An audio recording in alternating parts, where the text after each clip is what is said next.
Namaskar, welcome to this module on a medical college teaching hospital.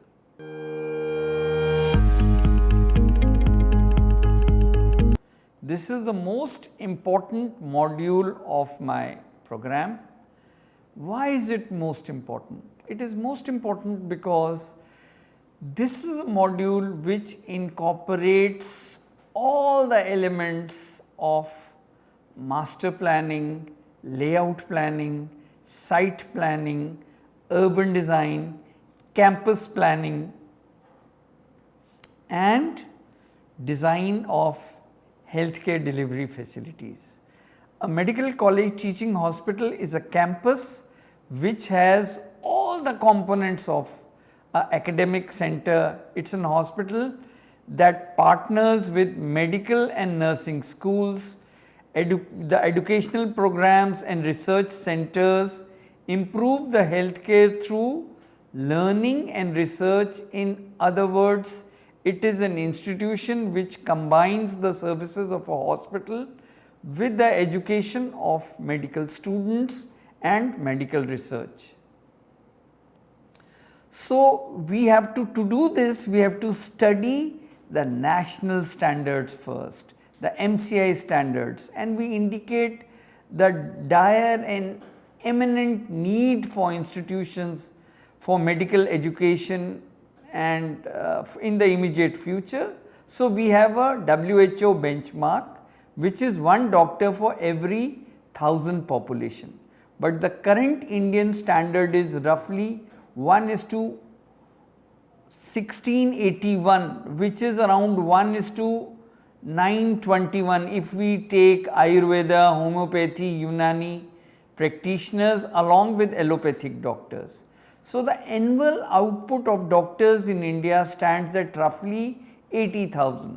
So, logically the national shortage can be overcome in 6 years, but the national standards hides the deep imbalance which individual states are. So, for example, Maharashtra, Andhra Pradesh, Karnataka, Tamil Nadu and Punjab have already more than one doctor per 1000 population, whereas Bihar, Jharkhand, Madhya Pradesh, Chhattisgarh will need a minimum of 50 years or so to reach this target of one doctor per 1000 population.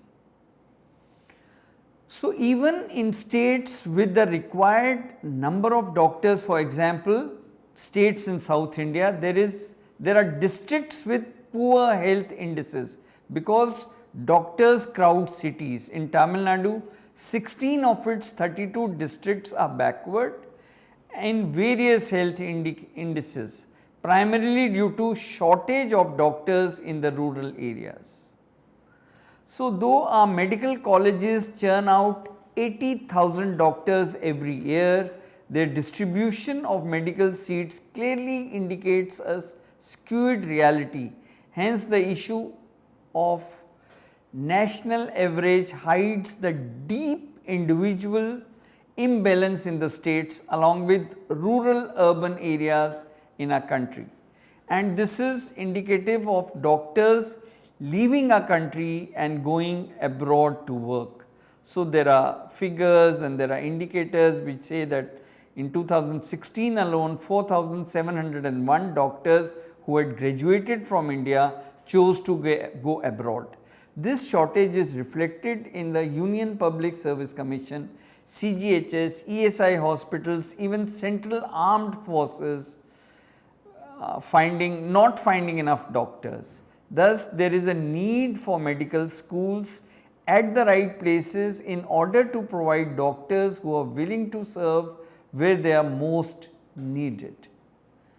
So, going back to the time, the year 1835 has been a special bearing in the history of medical education in India. Two very prestigious and respected medical colleges in India, the Calcutta Medical College and Kolkata and Madras Medical College, Chennai, admitted students for the first time in 1835. The Calcutta Medical College was not only the first institute to teach modern medicine in India, but also in Asia. In Mumbai, the first medical college was named after Sir Robert Grant, then the governor of Mumbai, and the college started functioning in 1845. The Agra Medical College was established in 1854 along with Thompson Hospital. This is today known as Sarojini Naidu Medical College and Hospital. The Gordhan Das Sundar Das Medical College and King Edward Memorial Hospital arose as a counter to British managed hospitals in 1926. The most important condition for the endowment was that all members of the teaching faculties should be well qualified Indians. Dr. Jevraj Mehta was the first dean. Prince of Wales Medical College was founded in the year 1925 in Patna with 35 students on the rolls. Jawaharlal Nehru Institute of Postgraduate Medical Education and Research, JIPMAR, can trace its origins to the college in Pondicherry, established by the French government in 1823. In 1956, the foundation of new medical college was laid, and in 1964 the hospital was inaugurated. JIPMAR became an institution of national importance under the Ministry of Health and Family Welfare, Government of India, in the year 2008. It is an institution established for teaching, research and patient care in the areas of health. JIPMAR spreads over 192 acres. JIPMAR is one of the very few institutions in the country which provides teaching from undergraduate to super specialty levels. It has subspecialties conducting path-breaking research and providing specialty care of high order. The model providing free specialty healthcare while maintaining quality and safety makes JIPMAR a unique model in the country. JIPMAR's success in providing best treatment even to the least affordable in the society makes it a model for specialty care delivery for the future. Jawaharlal Nehru's dream was creating in this country, it imbibed a scientific culture along with icons of modern India which he designed and was a center for excellence in the medical sciences. In this, he had a wholehearted support of the Health Minister Rajkumari Amrit Kaur. Further, the Health Survey and Development Committee, chaired by Sir Joseph Boher, had in 1946 already recommended the establishment of a national medical center. The proposal found favour with the government of New Zealand. A generous grant from New Zealand under the Colombo Plan made it possible to lay the foundation stone of All India Institute of Medical Sciences, AIIMS, in 1952. The AIIMS was finally created in 1956 as an autonomous institution through an Act of Parliament to serve as a nucleus for nurturing excellence in all aspects of healthcare. All India Institute of Medical Sciences was established as an institution of national importance by an Act of Parliament with the objective to develop patterns of teaching in undergraduate and postgraduate medical education and in all its branches so as to demonstrate a high standard of medical education in India, to bring together in one place educational facilities of the highest order for training of personnel in all important branches of health activity and to attain self-sufficiency in postgraduate medical education. The institute has comprehensive facilities for teaching, research and patient care. A number of such colleges are under construction and several are on the avail. Thus, planning and design of these multiple teaching colleges aiming at excellence in all aspects has now become the focus of serious research and understanding. The Armed Forces Medical College is a premier medical institute of India acknowledged as a center of excellence for education research. This college provides training to undergraduate and postgraduate medical and nursing students. The institute was set up on 1st May 1948 on the recommendations of the B.C. Roy Committee by the amalgamation of various defense medical organizations. The graduate wing of the AFMC was established on 4th August 1962 to provide a sustainable and steady intake of medical officers for the Indian Armed Forces. The institute is presently affiliated to the Maharashtra University of Health Sciences and is recognized by the MCI for conducting undergraduate and various postgraduate medical courses. The Medical Council of India and the Dental Council of India were set up under Acts of Parliament with a view to regulate the medical and dental education in the country.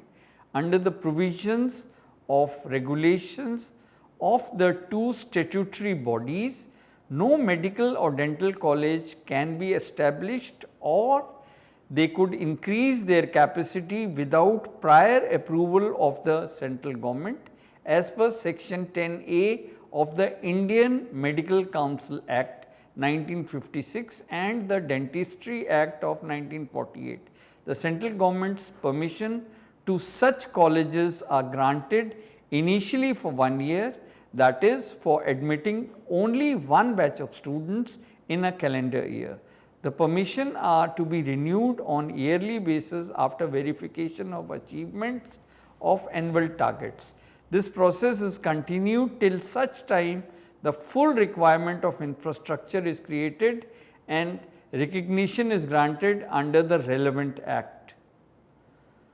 The medical and dental education in our country is regulated by two bodies, namely the Medical Council of India and the Dental Council of India as per section 10A of the Indian Medical Council Act 1956 and the Dentistry Act 1948. Following a gist of history of medical education in India, we now move to various aspects of designing a teaching hospital. We are now going to talk about components of a medical college teaching hospital. Broadly, we have four components: the medical college, the teaching hospital, the residential facilities, the engineering services. In any medical college, we have four broad areas: the administrative services, the departments, facilities, the central library, the lecture theatres. Teaching hospital is an important component. It includes accident and emergency department or a trauma center, the ambulatory care unit, which is the outpatients departments, the diagnostics and treatment area, the nursing care areas, which is the inpatients areas, the administrative support services, the engineering support services, the hospital support services, including the dietary, laundry, CSSD, which is the Central Sterile and Supply Department, the medical gases manifold rooms and the pipelines, the biomedical waste plants, etc., etc.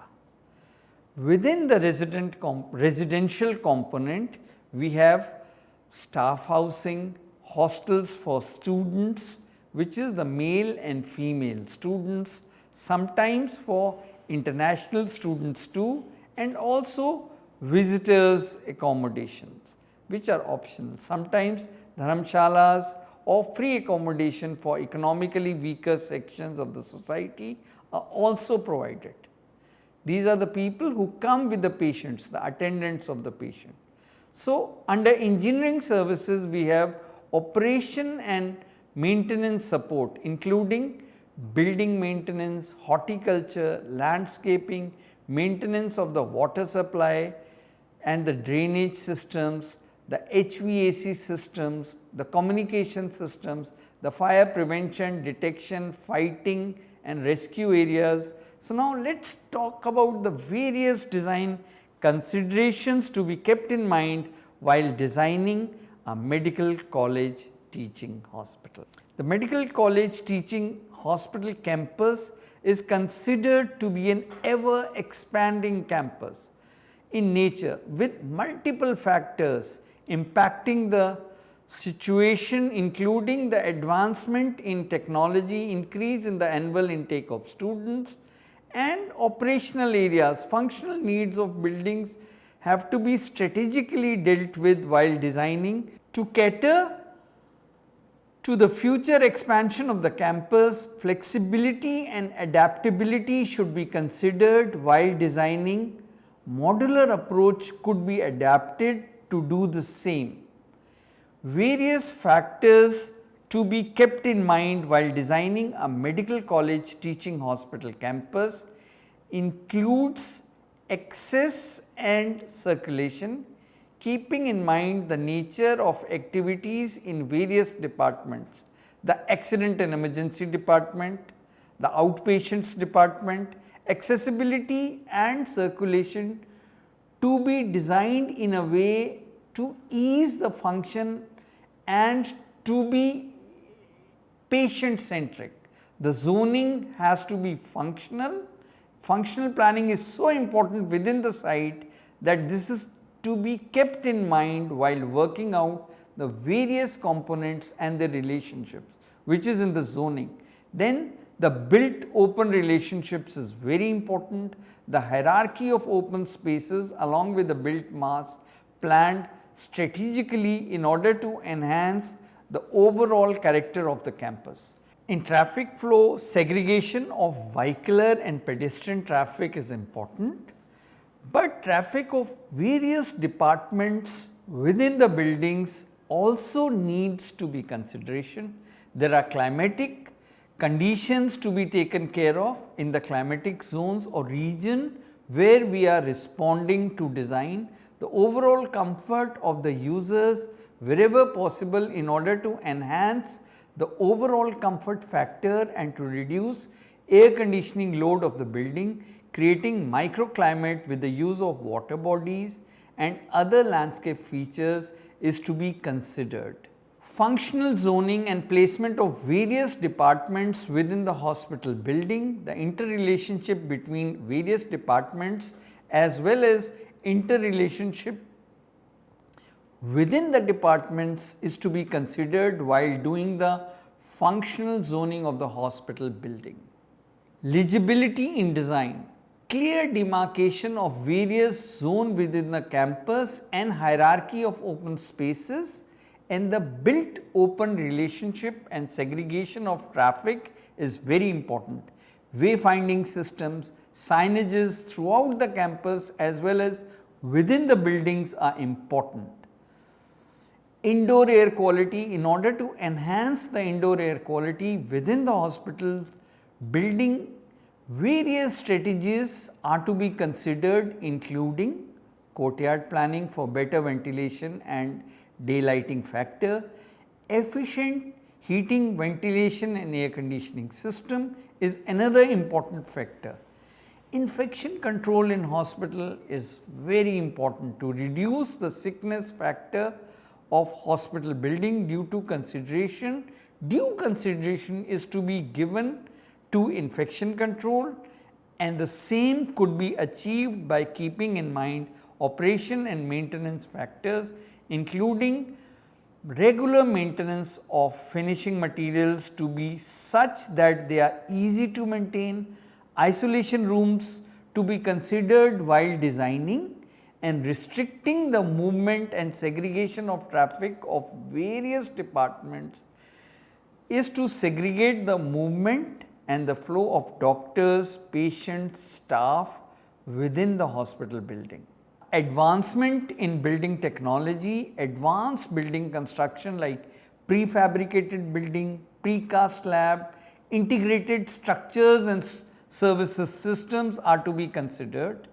Software integration for building maintenance like BIM, BMS could be opted for efficient operation and maintenance of the buildings.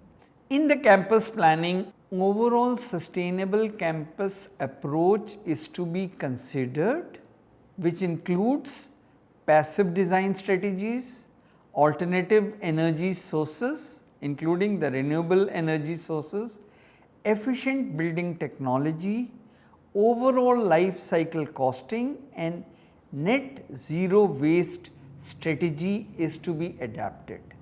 So, let us see, there are 8 types of water that we have in a hospital, medical college teaching hospital campus. We have raw water, we have recycled water, we have potable water, we have soft water, we have demineralized water, we have deionized water, and we have water for distilled water for lab uses and all that. So, just water and management of water on a medical college teaching hospital is a mammoth task. The National Building Code gives us 450 liters of water per person per day into 3 days requirement.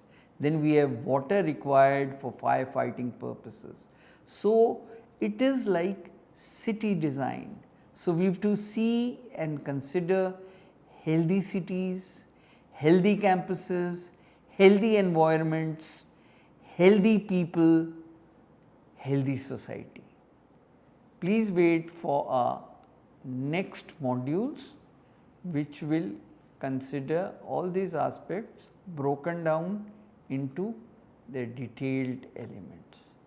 Thank you very much.